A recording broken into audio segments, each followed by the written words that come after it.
What the Tech is sponsored by Squarespace, the all-in-one platform that makes it fast and easy to create a professional website, blog, portfolio, and now an online store.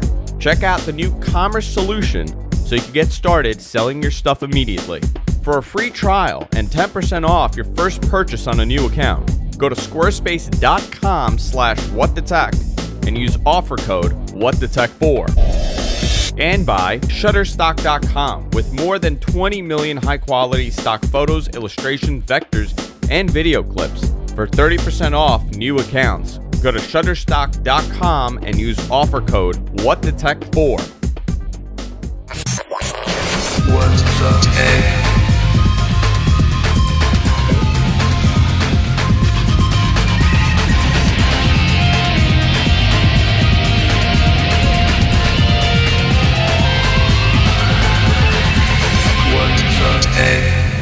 Hey everybody, welcome to What the Tech. I'm Andrew Zarian. I'm joined by Paul Thurrott, as I am each and every week. How you doing, Paul? Pretty good. How are you? Pretty good. Crazy couple days.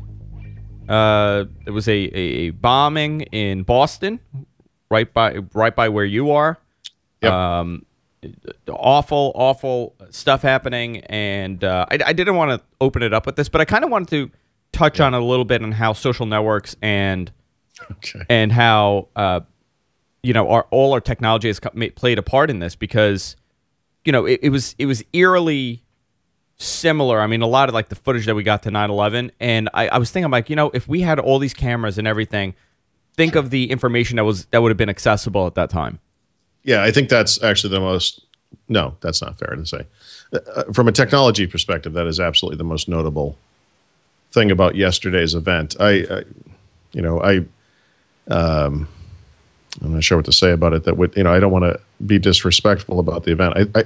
I think the one thing I would say is that it is an amazing thing that at a place where there already were emergency personnel, every camera crew in Boston, cops, firemen, everything you can imagine, was right at the place where this happened. And so it was sort of an ideal situation from helping people, from a helping people perspective, which is great. And it's always nice to see people kind of pulling together. I like that kind of stuff. We had a beautiful moment in this country right in the wake of 9/11, where the whole world was feeling good toward us, and it was kind of a magical moment that we blew badly. Yeah, it lasted about a couple of weeks. Yeah, and we're seeing that now in Boston. There's a lot of nice stuff coming out of New York, for example. For people who don't know the situation, Boston and New York have a kind of a one-sided rivalry that's been going on for a long time. And Andrew and I joke about that sometimes, of course, because I'm from Boston and he's from New York. But there's some nice stuff there, and moments like this are awful, but they also betray the good part of people, which I think is kind of it's kind of a weird thing to say, but kind of the silver lining, of this event.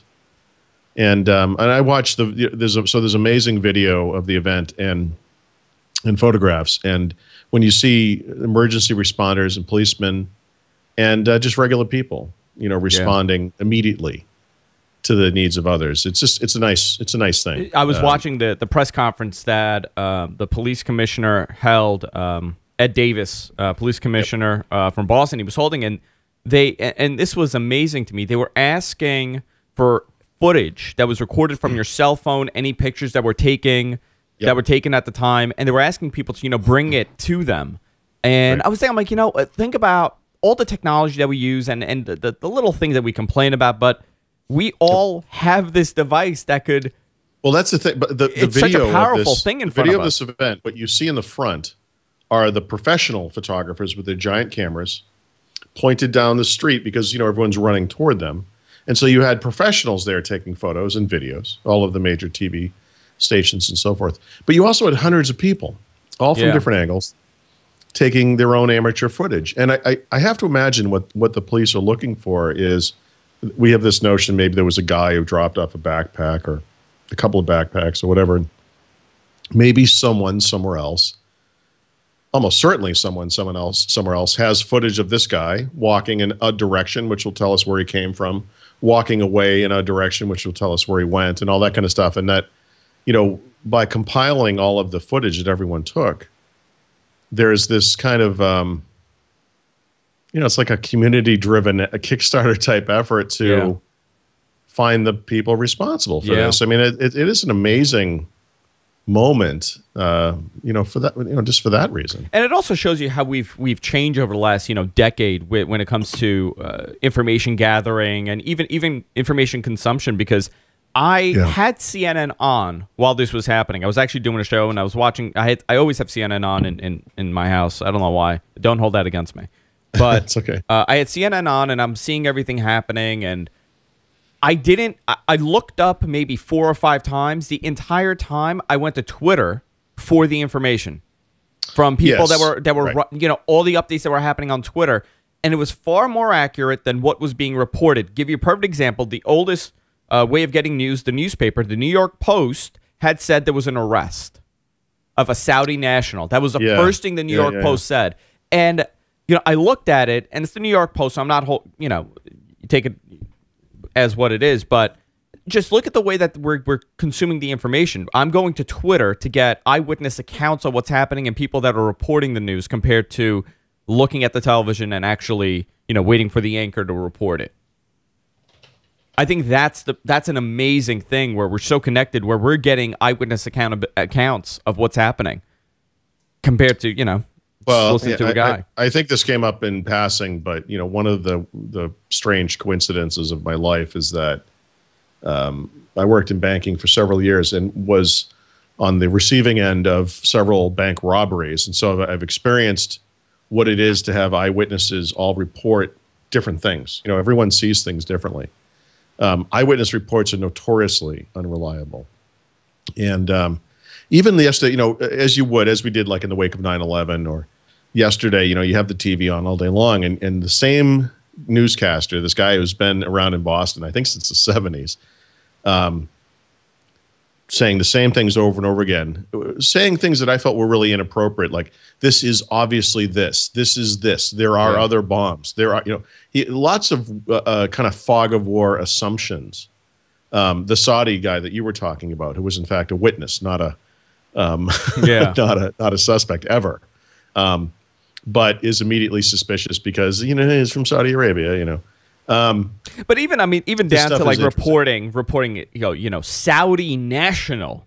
Yeah, a Saudi national, exactly. A Saudi national, as opposed to dark-skinned guy. Yeah, like what is it you're trying to say? I mean, Saudi national, because obviously the Saudi government was involved. One of the things I kept saying to my wife over and over again, all last night and through this morning, was they keep talking about they found other bombs. They being the news. But I have never seen any footage of anyone in any official capacity ever confirming that at all. In fact, maddeningly, as the guy you were talking about, the police commissioner and the other people would get up in front of the stand, would kind of reference the bombs. I kept saying to my wife, he has never confirmed other bombs. Yeah. And then finally, and I said, the only thing they should be doing is debunking stuff. And finally today at noonish, I think, or maybe they said there was only 2 bombs. That's what they said. There were no other bombs. Yeah, there were no other bombs. And and it was like, yeah, exactly. It's amazing to me. And the misinformation that's out there, it's something else too, because right before that news conference came on, the CNN anchor was talking about how important it was that they found these other bombs that had not exploded. So it's helping them determine who did it and how it was done. And the reality is there was no bombs, and just a talking head making stuff up at this point. So I kind of wanted to touch on that because it somewhat involves technology, and it somewhat involves the fact that they actually said, we want, if you were there and you have video, please bring it to us. We need to go through this.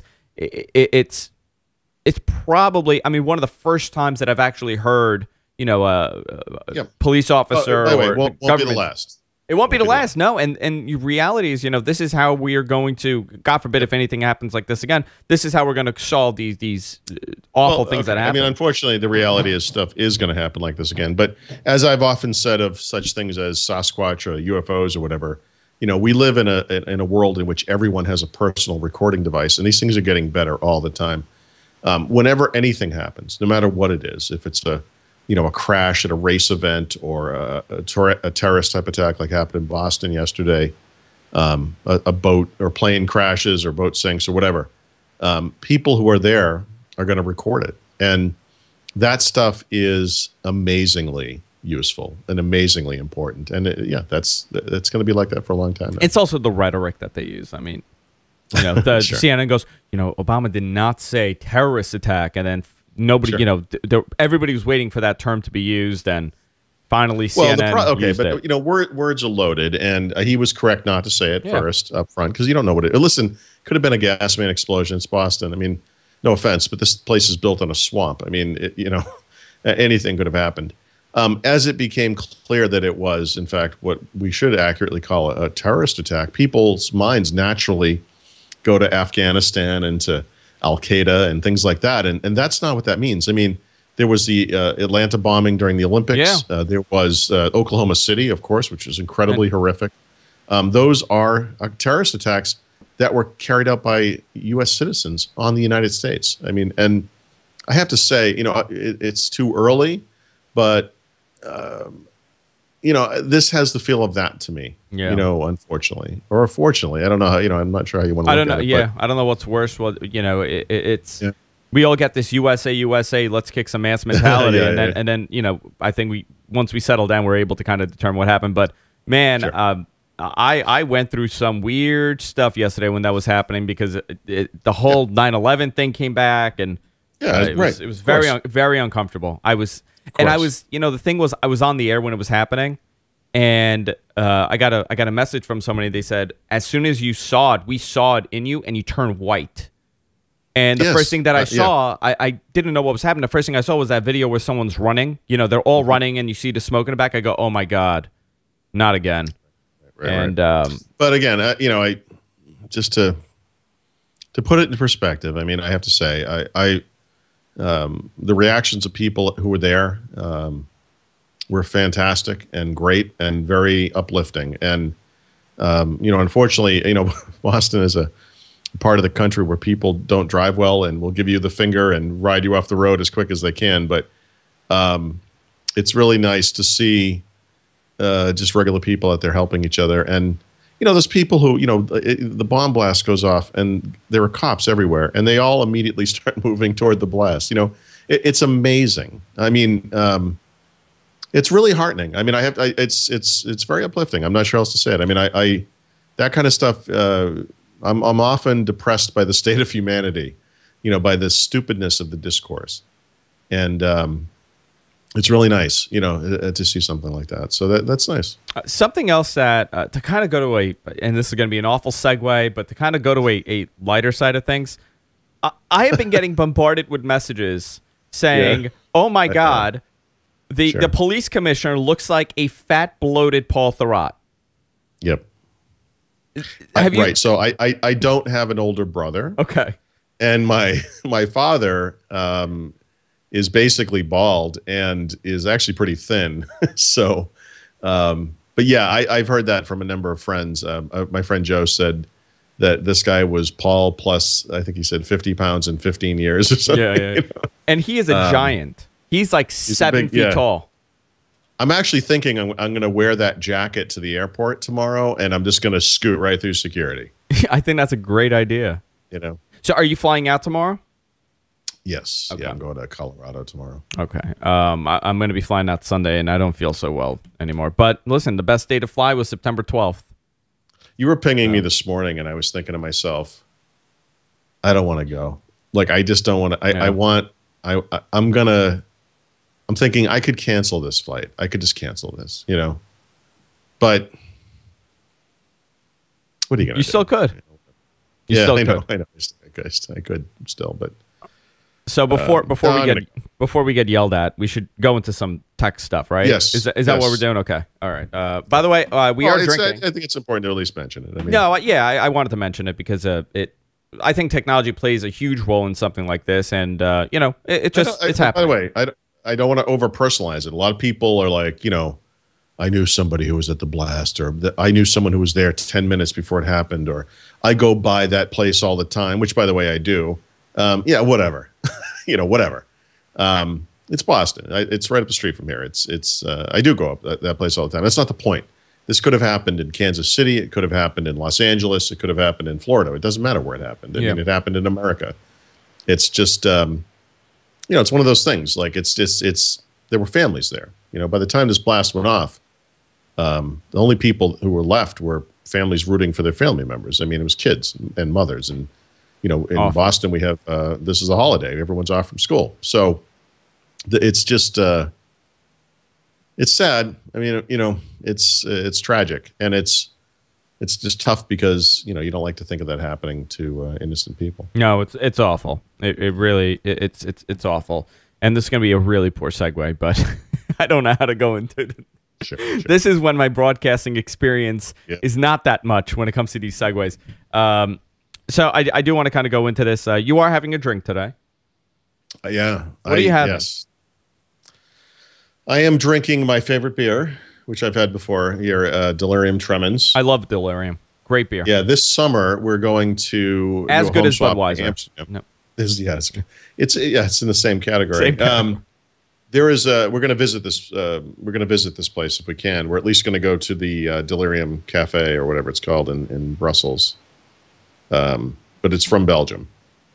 And it dates back to 1654. It's a very good beer. A lot like Budweiser. Very much like Budweiser. If people follow my Twitter, I got yelled at by virtually everybody that watches the show that I was drinking Budweiser and that I'm wasting my time. But so today I'm drinking Scotch. Actually, so that would have been last Friday night probably. Last Friday night. It was just kind of a weird confluence of lots of people are online drinking. Well, and everybody was telling you to call into the show because we were on the air. Yeah, my wife was, that wouldn't have worked. But, yeah.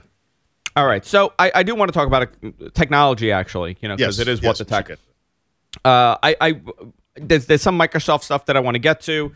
But I do want to talk about this a little bit because it kind of bugs me. And, I get accused of being critical of Android, and I'm an Android user, and I wrote this I made a video review, and I pretty much praised the BlackBerry phone, and I really liked it. I had it for about 3 weeks. Great phone. I liked many of the features. The only thing that I was very negative on was the App Store. There's virtually no apps on there, and I said, well, maybe in a year it'll be a different story if they're still around. So I sent the phone back, and I saw that HTC has their new flagship phone, the HTC One. Yeah, the new version. The new version of the one. Okay, so here, and this is a problem, and I'll tell you why.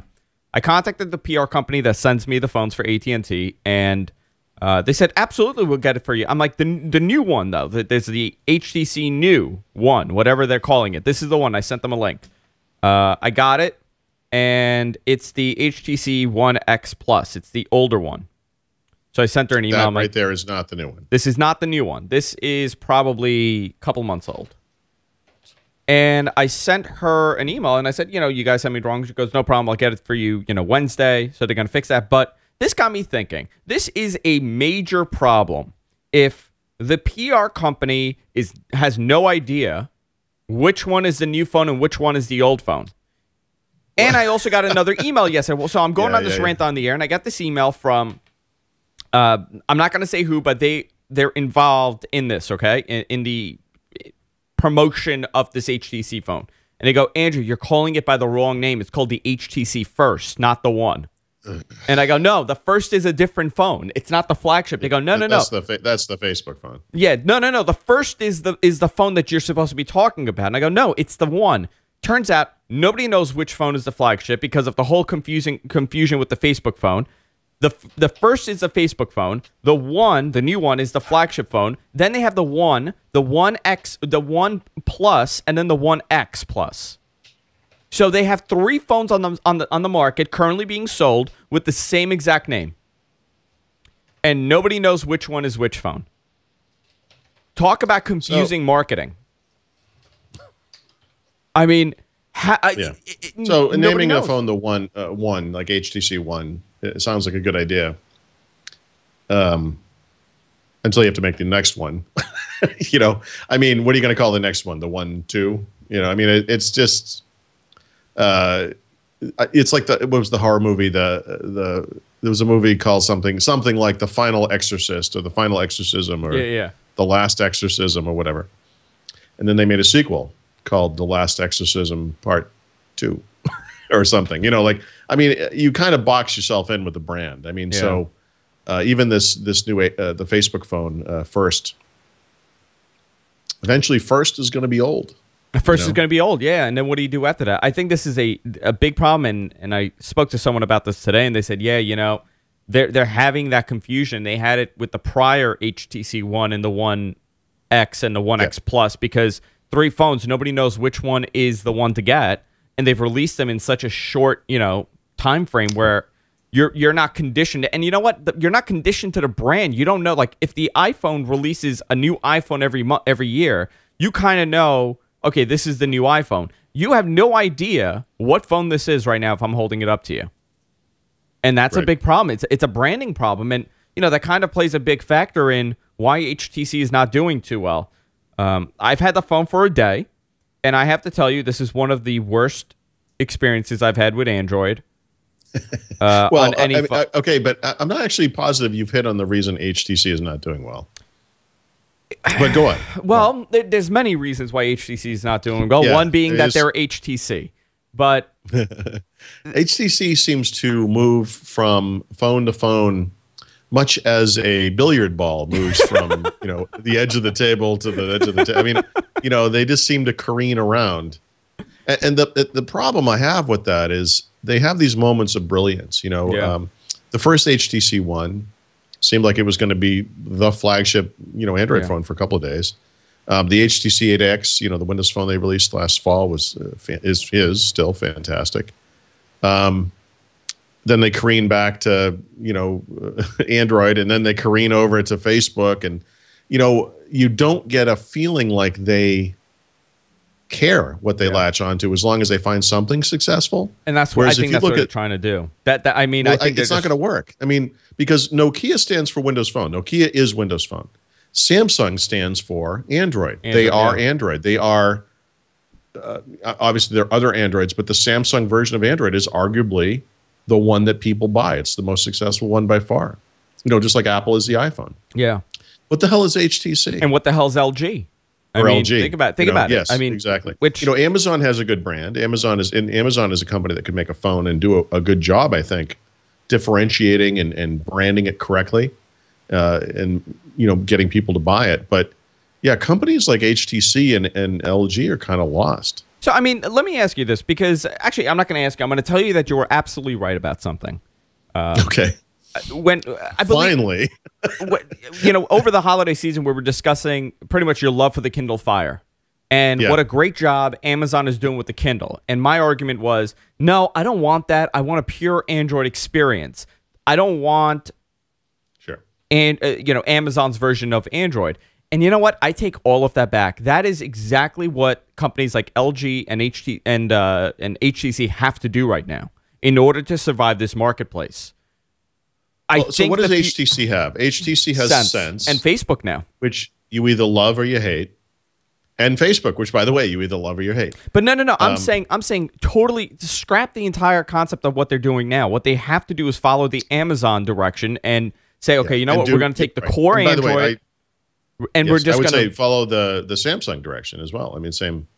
But here's the problem, and this is you know, I sort of approach the world from the Microsoft perspective, if you will, because I'm, you know, obviously firmly invested in the Windows Phone side of things, unlike, you know, 95% of the world. But when you look at the Windows Phone market, it basically boils down to Nokia is really serious about Windows Phone, really serious. Yeah, it is their only major platform. But it also, other guys, you look at the HTC phone and you look at the Nokia phone. You look at, I mean, I don't know. It's not, you have to look past it. It's not just the phone. Like, in other words, the HTC phone is beautiful, but the HTC apps are crap. Yeah. The HTC ecosystem is completely non-existent. There are no HTC hardware accessories. They've not done some incredible job with the camera optics. They've not done anything outside of make a phone and hope someone buys it. They basically sell the phone and then they're done and they walk away. And whatever happens, happens. And I think that's the issue. When you look at someone like Samsung, they are literally all in on that. Samsung makes Windows phones. They don't care about Windows Phone. Yeah. Samsung is an Android phone maker. That's what they care about. But you know That's what? With Samsung, you still get the Android experience. I'm talking about, we have this Facebook home thing, right? I personally, I used it for about an hour. I was like, I don't know what I'm doing with this. This is useless, and I took it off. But with something like Facebook Home, fine. This is a 1.0 software. Let's develop it for the entire year. Let HTC become the Facebook Home phone. All HTCs now have this Facebook Home. It's running on Android as the core, but you're getting a totally different experience. You're getting the Facebook experience on this phone. I guarantee you they will have better luck selling that thing than they have, selling this right now. By the way, but if that's what they have, they're screwed. They're screwed. Well, yeah. Because they are not the only company that's going to make those things. And let's face it, there is nothing in their past to suggest that they'll be the best one either. And that's the problem. They need to latch on to some platform and make it their own. And it can't just be a phone. It's not a device. It's not a particular device. It's not even, Android.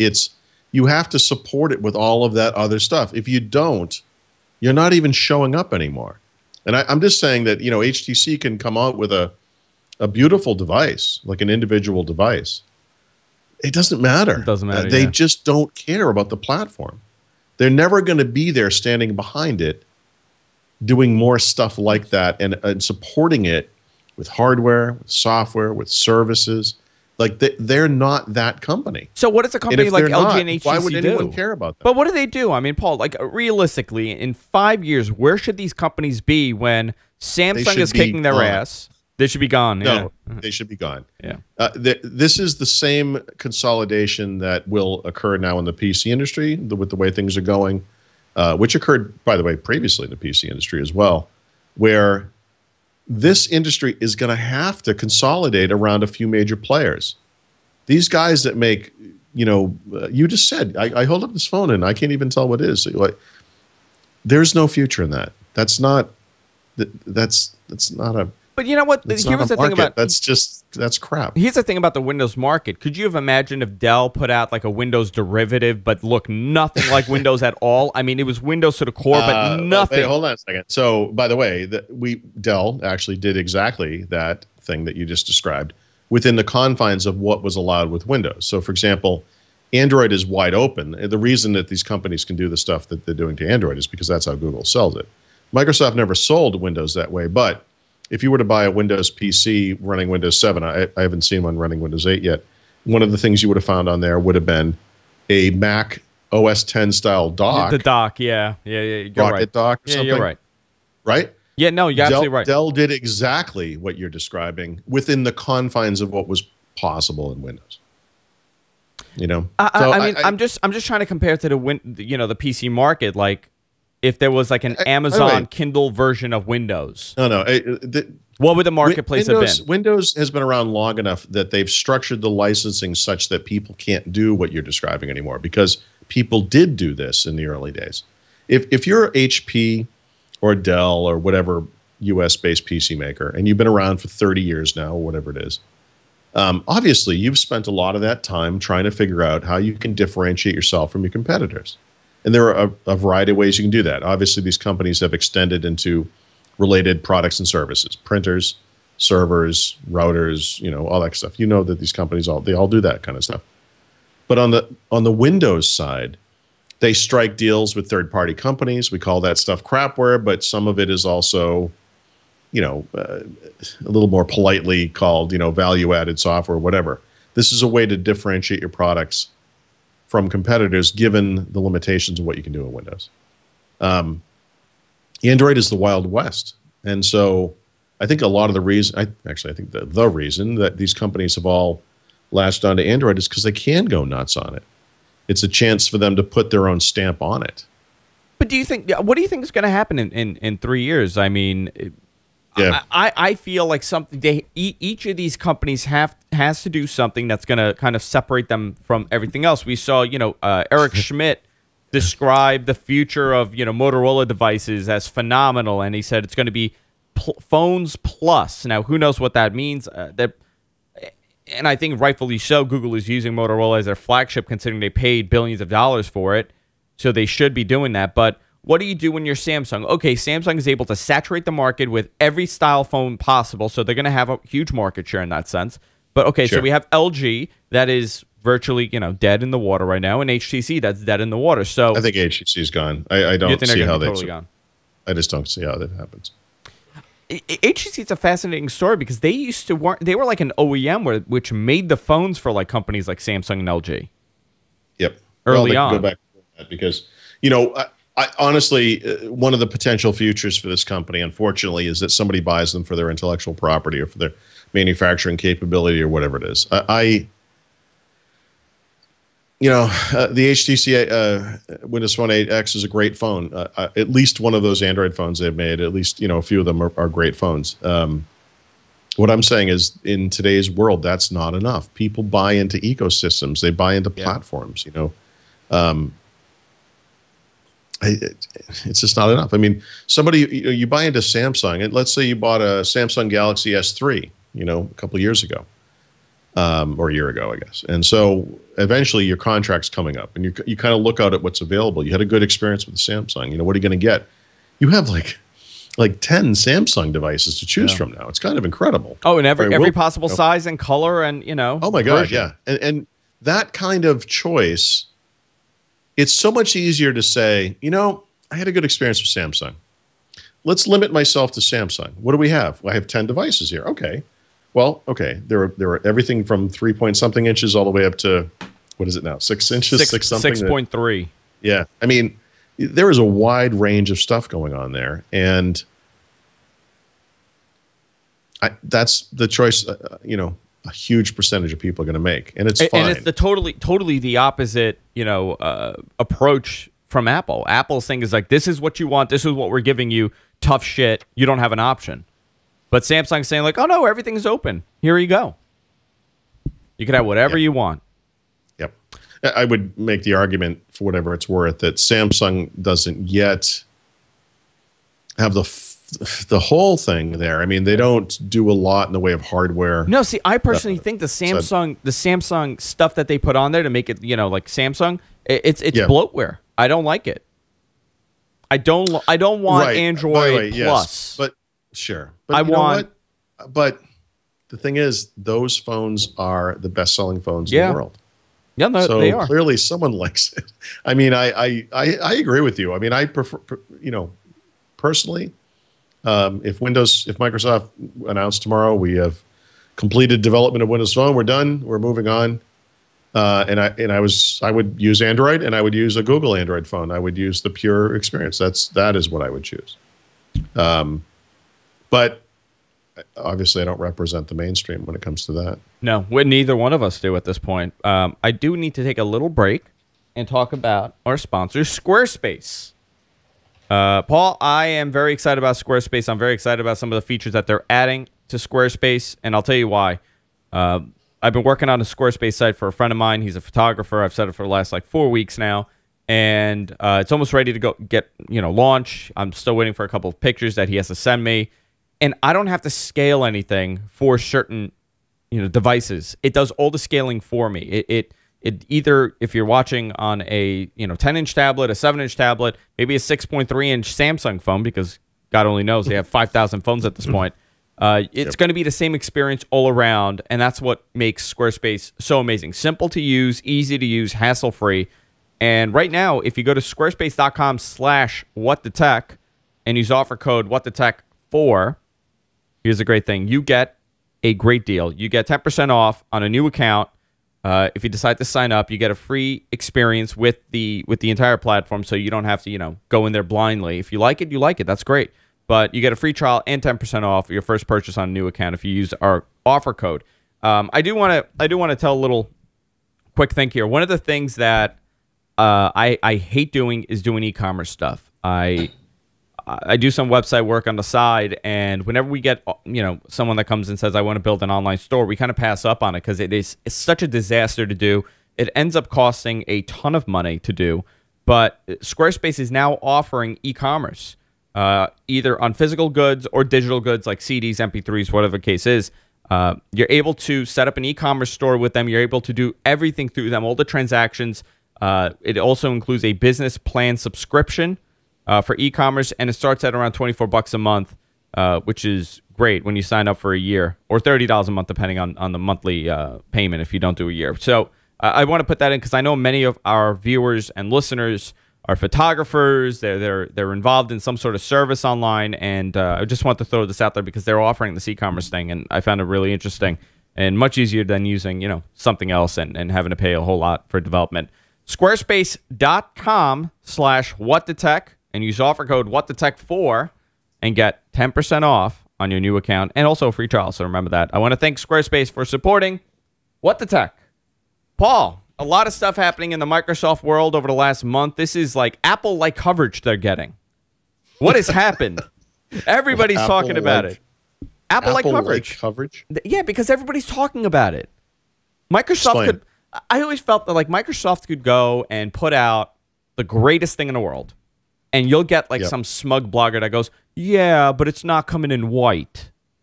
Yeah. Like I always felt like that about Microsoft. They put out a product, they put out something, but it kind of gets brushed aside. With Apple, they could announce the smallest thing, and it's this big, huge announcement. Apple added a new font. They've literally done that. Yeah. OS 10 now supporting a new font, and it's top news everywhere. And I'm a Mac user, so I could say that. I could say that about my people. I feel the last couple of weeks have been this, even if they're rumors, it's a lot of speculation. It has been Microsoft everywhere with the coverage that they're getting.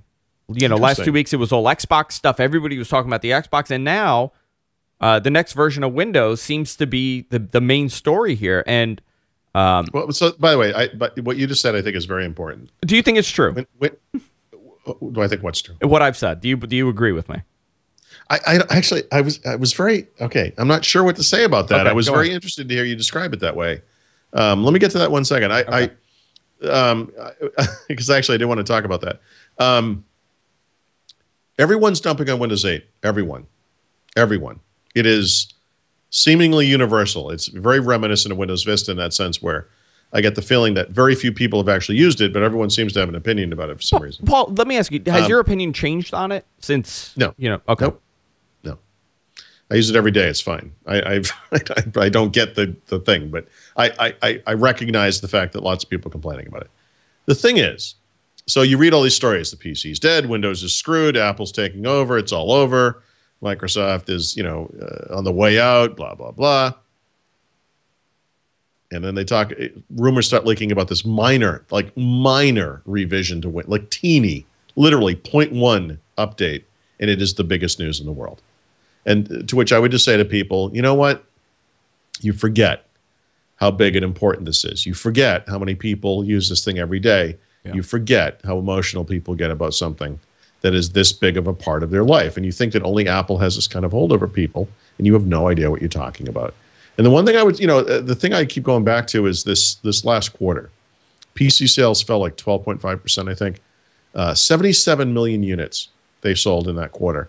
It has been described as the apocalypse, the worst single quarter in the history of the PC industry. To which I would say this: they sold more PCs in 3 months than Microsoft has sold Xbox 360s the entire 7+ years it's been in the market. So the worst quarter ever was bigger than the entire run of the Xbox 6-7 years. Yeah. 7+ years. The iPad has sold somewhere north of 100 million units in 3 years in the market. Almost outsold the iPad in 1 quarter. In 1/12 of the time, roughly the same number of sales. Worst quarter ever in the history of the PC market. So do you think they're dumping on? Do you think they're dumping on Windows? The poor sales. Oh my God, 77 million. Because it's convenient. It's the same reason that the whole world hates the United States, because we're the best, we're the biggest, and people naturally can't stand that kind of thing. And that's why we are Windows. I'm part of Windows. Windows is a giant target. It's an easy target. It's a cheap way to get clicks or views on your website. It's just a cheap and easy target. And the truth is, people who don't actually use it, maybe, especially, don't maybe understand how important it is to the people that do use it. And that, by the way, there are 1.3 billion of those people. It's a lot of people. It's a lot of people, but here's my thing with the poor sales. I don't think anybody's going into a store and saying, I'm going to buy a computer today. Windows 8, never mind. And they walk right out of the store. I don't think that's happening. I don't think people are not buying computers because it has Windows 8. I don't even think that people that are going into Best Buy and all these stores to buy a computer, they even comprehend what Windows 8 is. I think it's poor sales because guess what? The market is changing a little bit, and people are buying tablets. The other part of it, though, is, the mainstream PC buyer is very pragmatic, The thing that's hurt the PC industry the most, maybe, this is a weird thing to say, but, sorry, you're going to have to suck this one up, is the hardware and the software now have gotten so reliable that these things run for years and years and years and years and years. The last two versions of Windows have lower hardware requirements than the versions that preceded them. That had never happened before. Yeah. What that means is that you can have several years old hardware and just keep upgrading, or don't, just keep running what you have. It works fine. Upgrading has become far less expensive than it used to be. Yeah, we also hardware. I'm talking about, hardware upgrades. I mean, I think at this point everybody knows how to change their RAM. Everything is so modular where you just plug and play, everything changes. But my point is, it doesn't matter. You bought a PC a couple of years ago. You have plenty of RAM, you have plenty of hard drive space. You can run Windows 8, no problem. There's no real blocker to it anymore. So anyway, it's I think it's helpful to be reminded. It was interesting to me to hear you describe it that way, because I feel like I live in a little bit of a bubble when it comes to the Windows stuff, because by nature of what I do, a lot of the news that I see filtered in is tech industry related and Microsoft specific in many cases too. So I'm kind of inundated with Windows news and Microsoft news, whereas I don't feel like the rest of the world is. No, see, and so to have you describe it that way. Yeah, I go to all the sites. I'm in a weird way, like I don't have one site where I get everything, all my information from. I'll go through it all, and I'll read the same article depending on what site it is to kind of see their perception. And it's always a very biased, topic. Just the spin that's put on it, and it could be a great thing. Like I read 3 articles today about the potential changes to Windows, the next version of Windows, Windows Blue. And the article was, okay, there are 2 main things that they're looking to do, possibly letting you skip right into desktop mode, and the other one was possibly adding the start menu back. And I think Mary Jo Foley is the one that reported those initially, but start button. It's the start button one, yeah.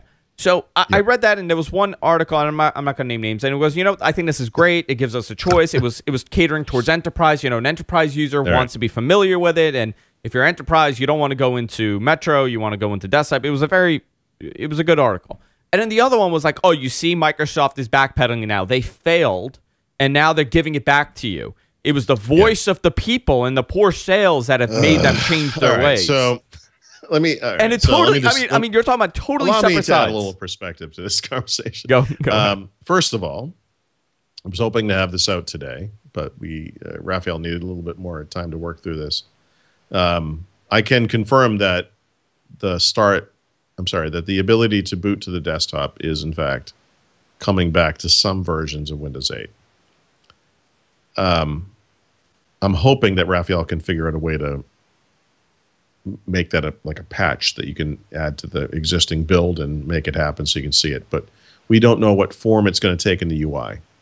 Probably be like a little on-off switch in PC settings or something. Now, I can also tell you that the start button is coming back too, by the way.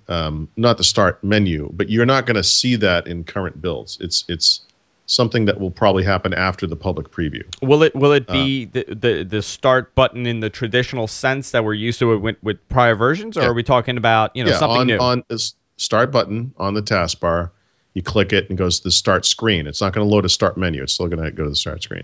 Now, why would they do this? First of all, I would say they should have done this from the beginning, because one of the things that Windows has always been, and by the way, I've already written an article about this. I just haven't published it yet. So I'm waiting for Raphael. I'm hoping that he has, can figure out a way to make it work with the current linked build. But anyway, the way that Windows has always worked is that as new user experience pieces have occurred, they provide you with a way to go back to the old one. So, for example, when the desktop appeared in Windows 95, radical change to the old Program Manager way of doing things. Yeah. You could go into an ini file, you could change the shell from explorer.exe to progman.exe, and you could run Program Manager. You could have your old environment back. When Windows XP added the new start menu, the wide start menu with the 2 columns, integrated, well, actually, that one didn't have integrated search yet, but what are they called? They called it Classic and something else. I forgot what it was. Yes, you could right-click, customize, go back to Classic. You could make it look like Windows 2000. Yeah. This is something that Microsoft has always offered to Windows. Now, there are pros and cons to this, but I guess just taking the Microsoft approach, I would say very customer-friendly because it allows people to move forward without losing the skills that they already have. And it allows businesses to roll something out without having to retrain people, which is very expensive. Yeah. It's a very customer-friendly way to do things. Well, when you think about, their predominant sales numbers to enterprise, I guess they have to keep them happy. Yeah. Now, I can tell, and Windows 8 wasn't that. I can tell you, well, I will tell you, I'm not sure if I should tell you, but I will tell you that I have a bit of respect for the Windows team that decided with Windows 8 not to do that. Because the dark side of doing what I just described is that you compromise the experience. Instead of creating something that is really excellent at something, you create something that's okay for a lot of things. It's not an ideal interface. I have to say they were really decisive in saying, look, we're not going back to the old way of doing things. Sorry. Things are changing. You need to adapt. However, enough people have complained, and in fairly violent fashion, that the upper management at Microsoft literally proclaimed to the Windows guys, you are going to change this. Yeah. This is product development that came down from management, which is a little scary. But I mean, but they were really for not doing this for a while. The Windows guys. The Windows guys, yeah. Right. They didn't want to do this. Right. Now, the thing is, but Microsoft has literally over 1 billion customers. And so when enough people complain that this isn't working, when enough companies come to them and say, we are not rolling this thing out because of this, that's when the CEO and the executive team has to, make the right decision and say, you are going to fix this. And so they haven't determined yet exactly how they're going to do it as far as the start button goes, but it's going to happen. And it's happening, again, because of an edict from on high. And so we'll see. We'll see what that looks like. Does this have any kind of... does this have anything to do with Sinofsky's, no longer being there? That something like this is now happening? So I don't know about the specifics of it, but I will say this. It's very clear that because Sinofsky and his team were so successful with Windows 7, that when Windows 8 came along, they had the cachet to drive this thing into a new area that made a lot of people really nervous in the company. And that I'm sure the conversations that took place were, Steve, we're a little nervous about what you're doing here. You sure you've got this? I mean, we know what we're doing. I've never, done wrong by you. You just trust me. Everything's fine. And I'm sure that, because like I said, this is really the first example of such a major change where they offered no way to go back, to the old way of doing things, even as a deeply buried option, even as just a registry key.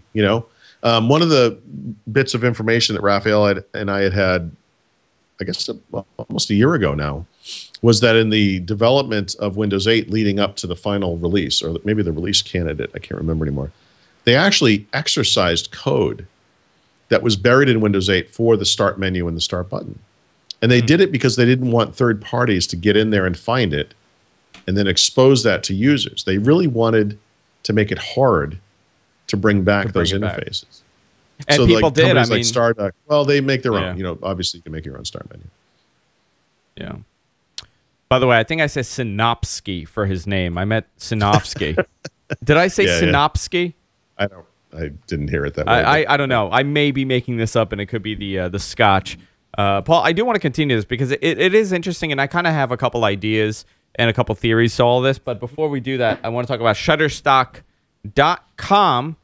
This is the place to go for any kind of stock footage, stock images, vector files, anything in that sense. If you're developing a website, if you are creating a little video intro, which we do all the time at GFQ, or if you're looking to get some vector files, illustrations, whatever the case may be, Shutterstock.com is a place to go. It helps you take your creative projects to the next level for 30% off, and this is a great deal. 30% off on your new account. Go to Shutterstock.com and use offer code WhatTheTech4, and you get 30% off. I mean, that's a significant discount.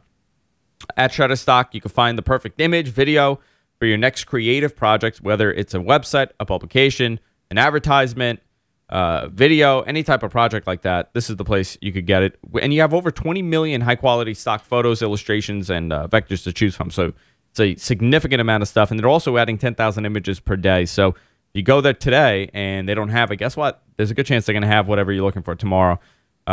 It is a major, major thing for any kind of person that's creating content online to have a resource like this where you could say, you know what? I'm looking for an image of a computer. Paul is making a new blog post, and he needs a high-quality, royalty-free image.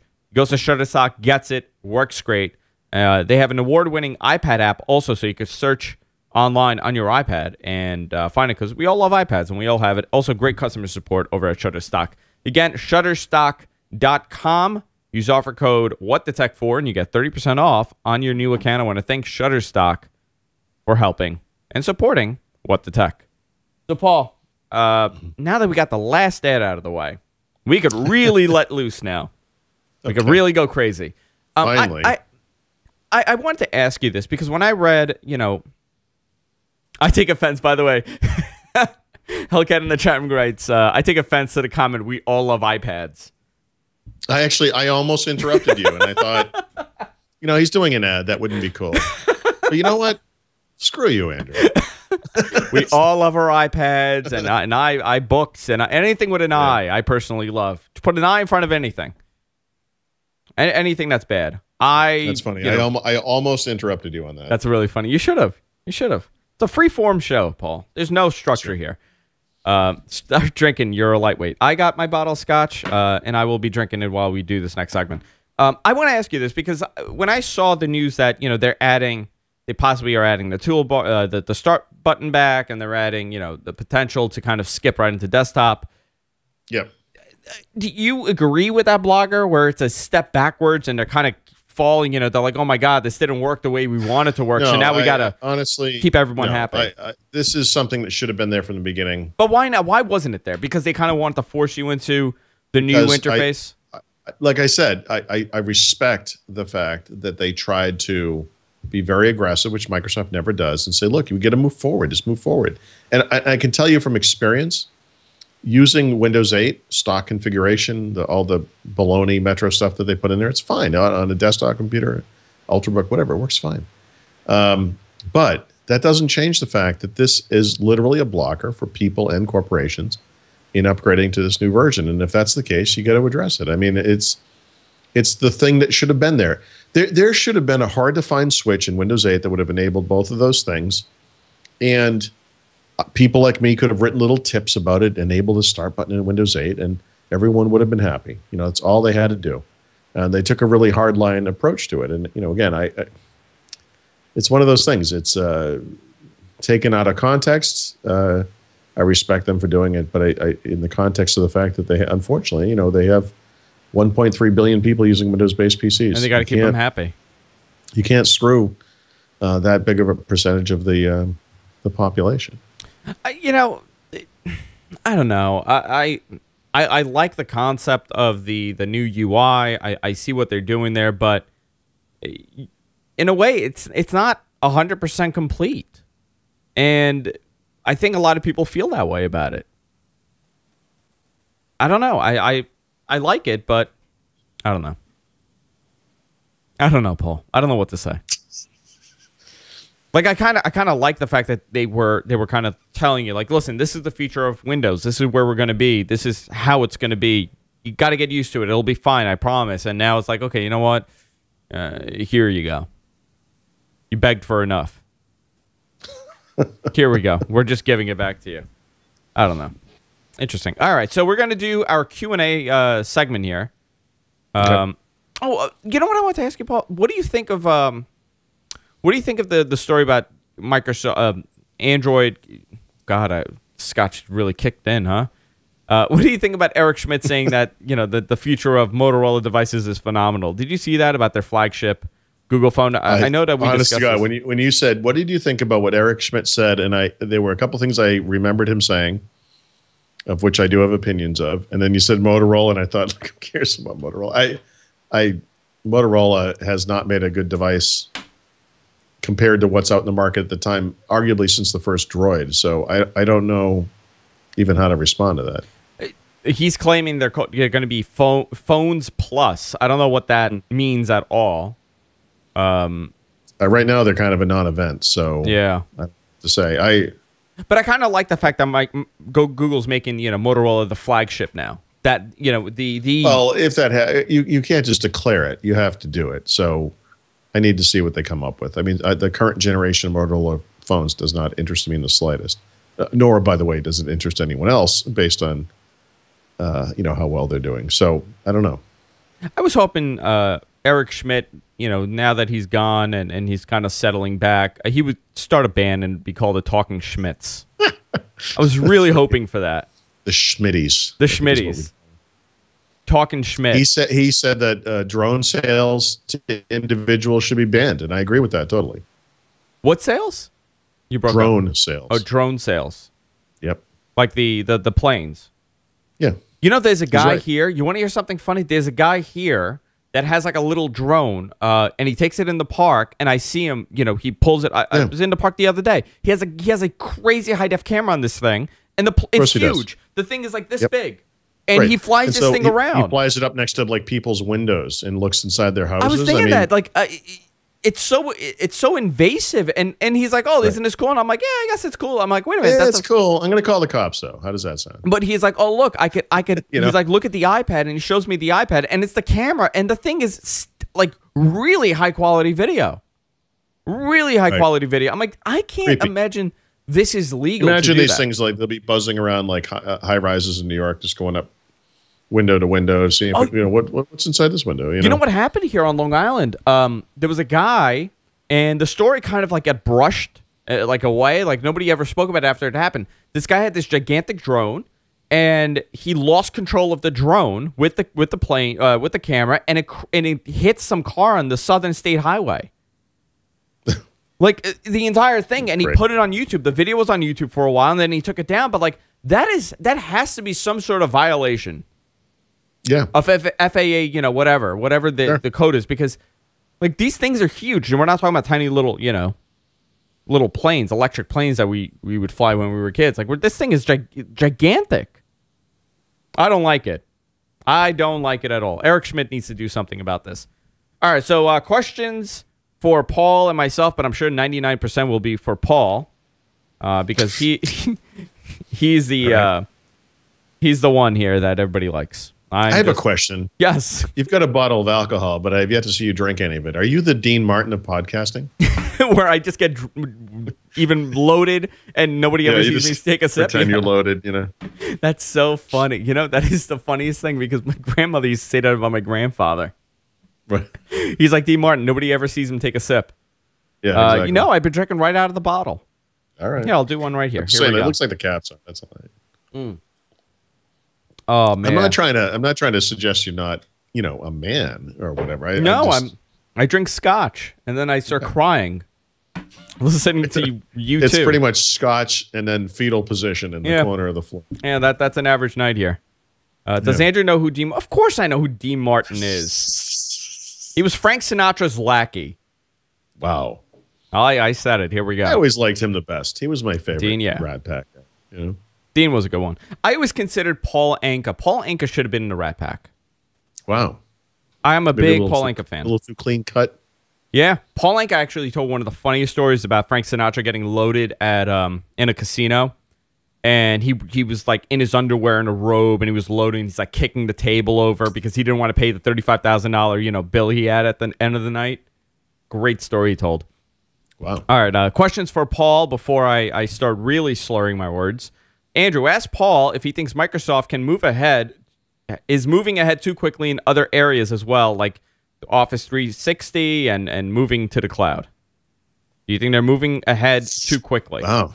Who would have thought we'd ever get that question about Microsoft? About Microsoft No, being I mean, I think they aggressive. deserve credit for moving ahead that quickly. And I think that those markets where they have these kind of cloud solutions, Azure is one, Office 365, obviously, all the hosted productivity servers.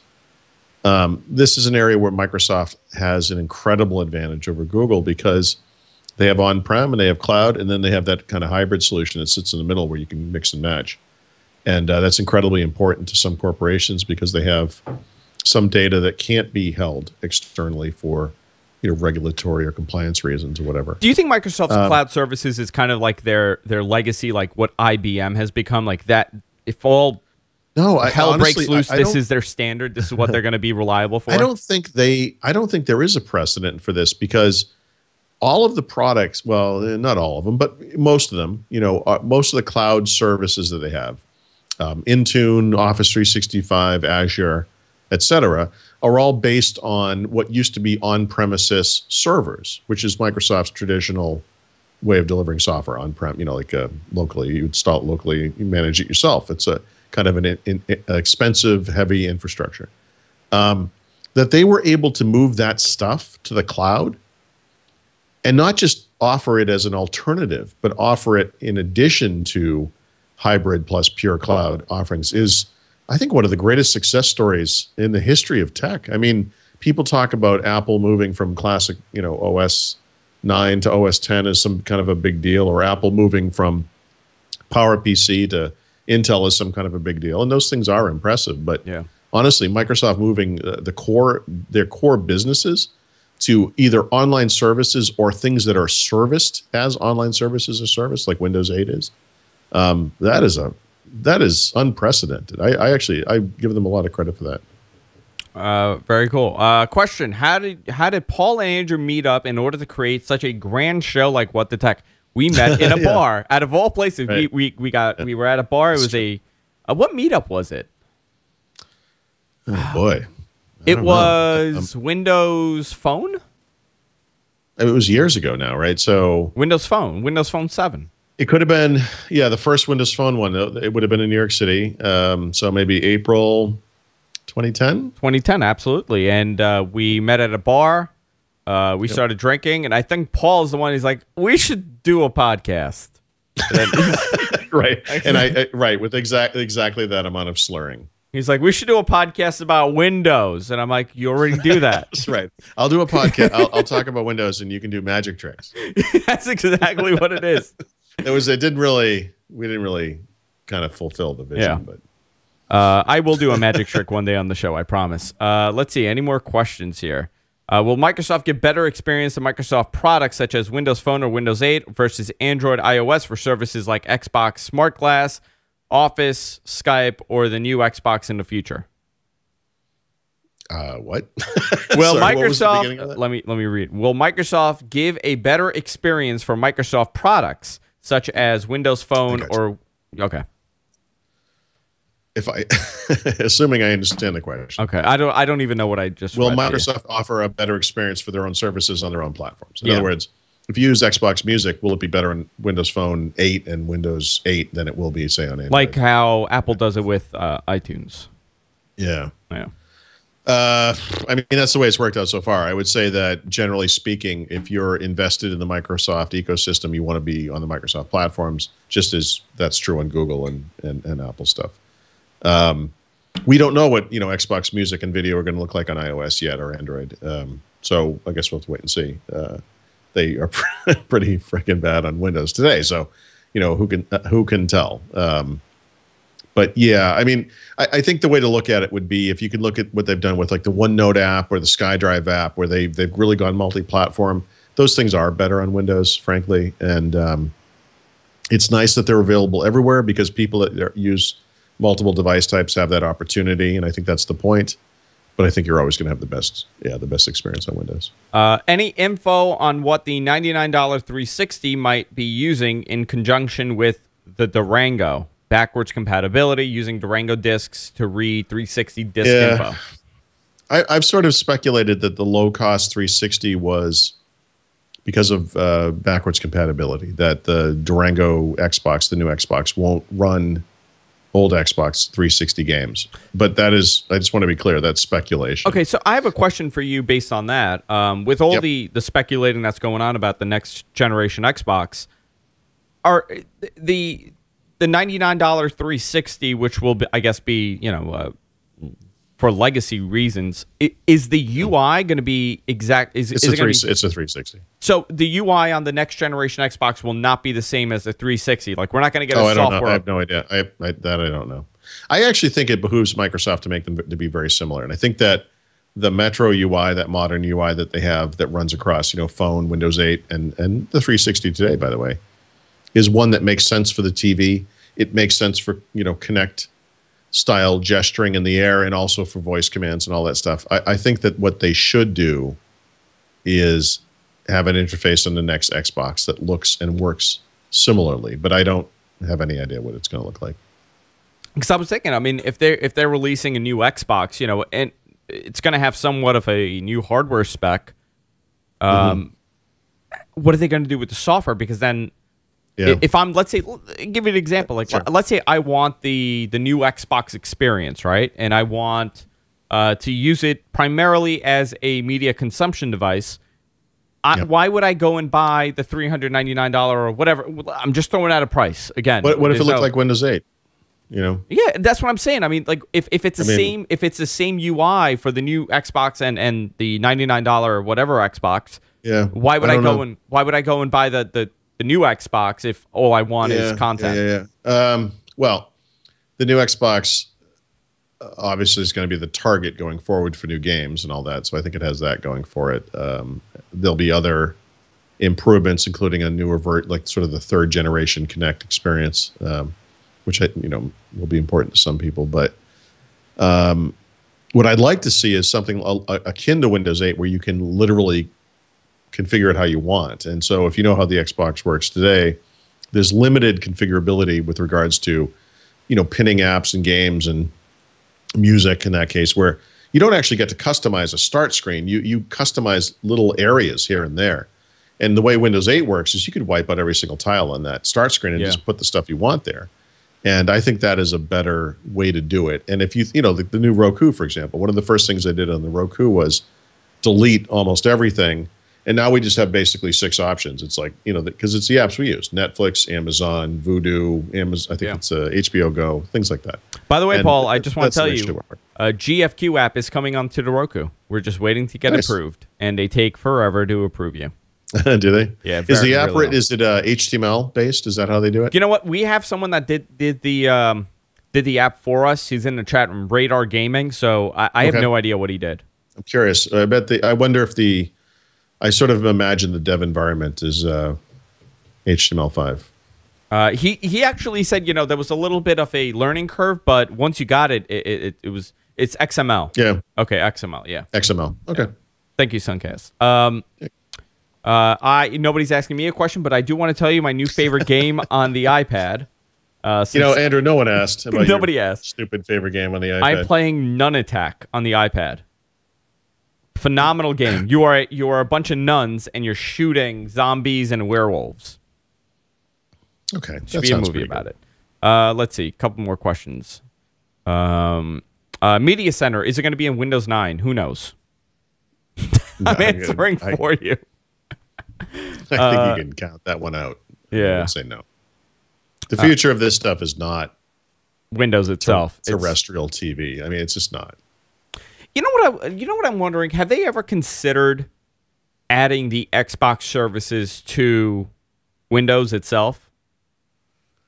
Like Windows itself. I'll give you an example. Like if I want to use, like, people make a big deal about Media Center. I absolutely hated Media Center. I always thought the Xbox interface The current Xbox interface is actually far better suited for the television than what they've been doing Media Center. Had they ever thought about making, Media Center the Xbox interface with, apps, what they're doing? Well, it doesn't matter what they considered because it's over. But the big, Media Center could have been very different. The fundamental question they had when they were starting that project, Freestyle, was, do we make this part of Windows, where we have the strength of the Windows ecosystem, but we also have kind of the minuses of being a PC in the living room? Or do we make it a standalone device like the Xbox? And they chose the PC route. So I understand it. I personally would have gone the Xbox route, but too late. I'm excited for this new Xbox. I really am. I'm so excited for it.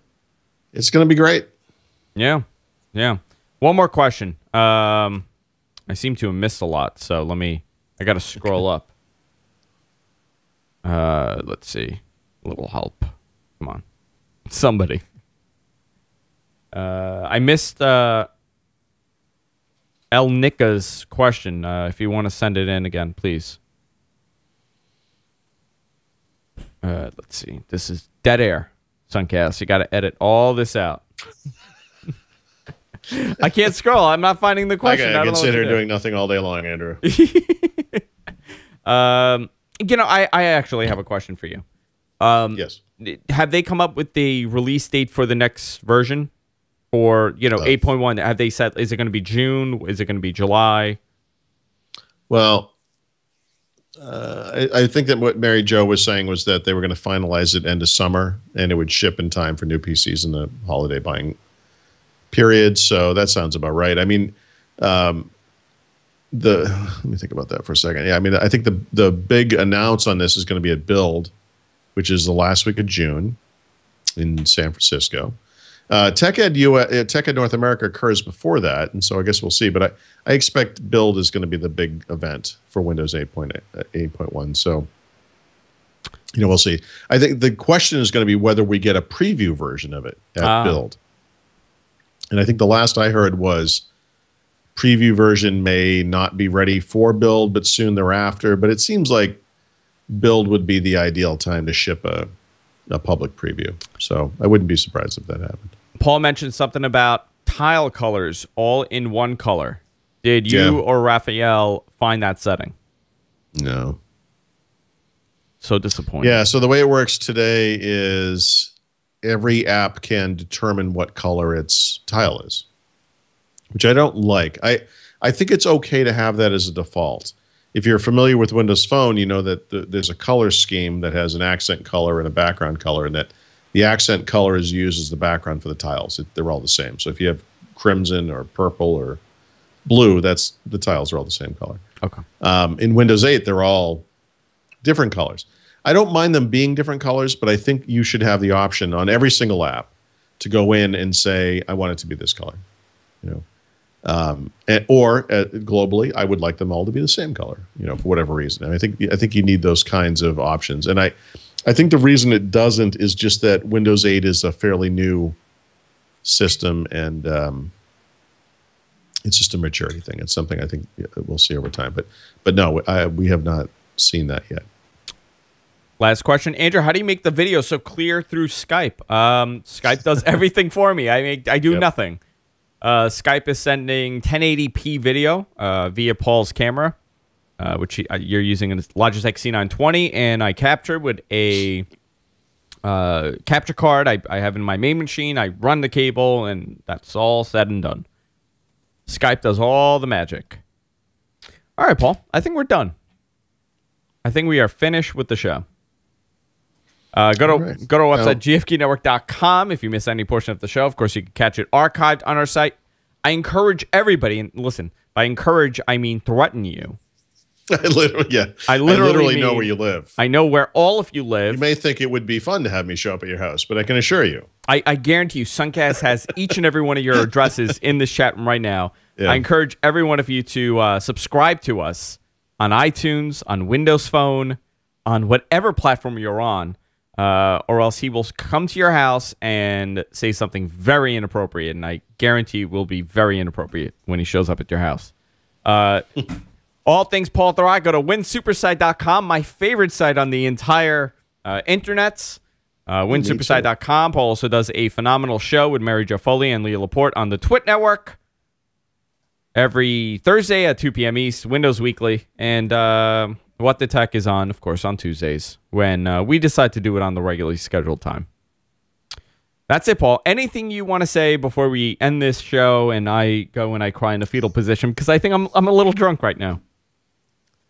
I had a curiously non-drunk but drunk-style conversation with my wife before we started this podcast about the day and times of my podcast and the start time and whatnot. And it is a weird thing for me that like I kind of screw this up in my head like every single week.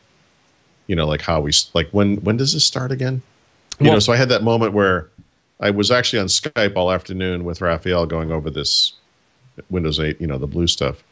And, you know, suddenly it was like, oh, it's like 3:45. I really got to get moving here. You know, like it's always a surprise. Let me ask you, do you feel that way about Leo's show? Do you get like that? Are you surprised when you have to do Windows Weekly? I guarantee you. I think. Really? I told him this a couple of weeks ago. I thought I'm the one that brings surprise to your life, Paul. I'm a little disappointed. No, it's I had a moment, I don't know, 3 weeks ago or something. I don't remember exactly when, but the you know, Skype, you get ringed on Skype. And so there's a notification in the middle of the screen and I'm looking at it and it says twit, you know, something. And I'm like, I thought we were doing this at 4:00. What's going on here? You're mixing and shows. It's like, no, we do this at 2. And we've done it at 2 every week for 6.5 years. Like, well, you know, Andrew does the show at 4. Have so. brain damage. Yeah. Andrew does the show at 4. I can't keep it straight. You know? Listen, you're living 2 lives at this point. I just as the mafia would say, I'm the gumad on the side. Yes. That's how I think of it. And Paul is your wife. And Leo's your wife. And I don't know who's your wife. Leo's my wife. Yeah. That's how I think of Leo. There you go. I'm happy with it. Listen, I'm okay with these arrangements. Leo could have you on Thursdays. I could have you on Tuesdays. No need there to be an issue. All right. God, the scotch kicked in. Holy crap. It's really kicking my ass. All right, guys. We'll see you all next week on What the Tech. Good night, everybody.